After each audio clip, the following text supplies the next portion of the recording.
friends! I'm so glad you could join us on this Bible study. Today, we're going to explore the symbol of boats and ships in the Old Testament. Then we will apply that to the New Testament stories to see what we can learn. So let's jump right in. Before we get started, let's set some basic ground rules. Biblical symbols can have multiple meanings, both positive and negative, depending on the context. In order to apply the symbol, there must be Bible verses that back up the concept. Let's briefly review some symbols related to boats. The seas primarily represent the peoples over which the harlot rules, the abode of the woman. The land represents where the kings of the earth rule, the abode of man. Coastlands represent where the remnant abide. They are caught between the harlot and the rulers of men. Ancient Israel was also sandwiched between enemies.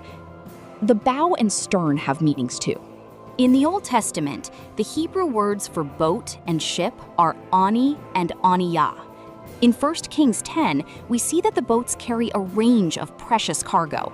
The cargo represent various types of believers, so the boats and ships represent churches. In 1 Kings 22, the gold theme continues. Gold is associated with true faith in Revelation 3:18. Remember that symbols can be good or bad, so there are good and bad churches. A major theme is the buying and selling of the gospel for profit tithing, by the merchants of Babylon.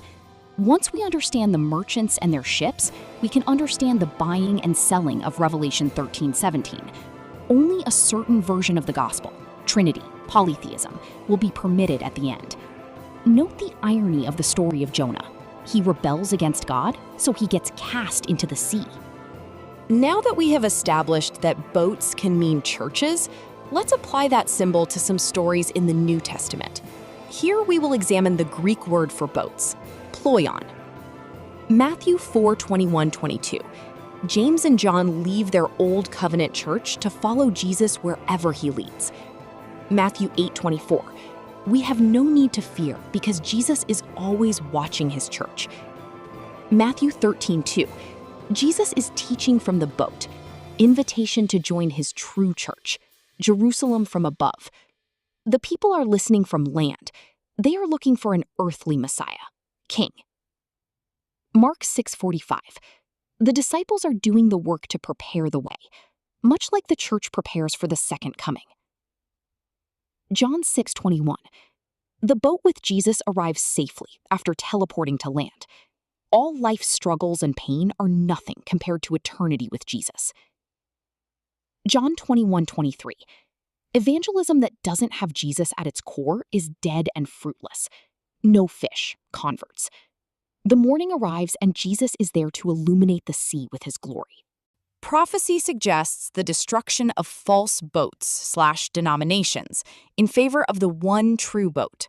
This is a major theme in the Old and New Testaments. Psalms 48 says the ships are destroyed by an east wind.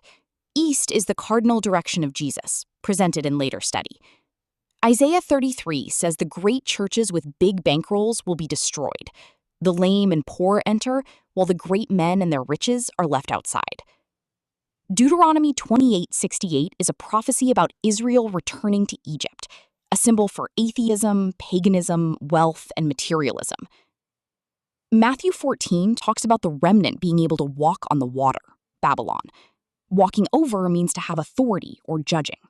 The only true boat is the one with Jesus, which is based on brotherly love and unity. We do not get into heaven by doctrine, but by grace and faith in Jesus. This corresponds to Jerusalem from above, which is the mother of us all. In Hebrews, we see Mount Zion and the true church, the general assembly and church of the firstborn. It is time to put away the denominational divisions and focus on Jesus Christ as our true high priest in heaven. He is our true intercessor and helper. We can only arrive at our eternal destination when we are rowing together at his command.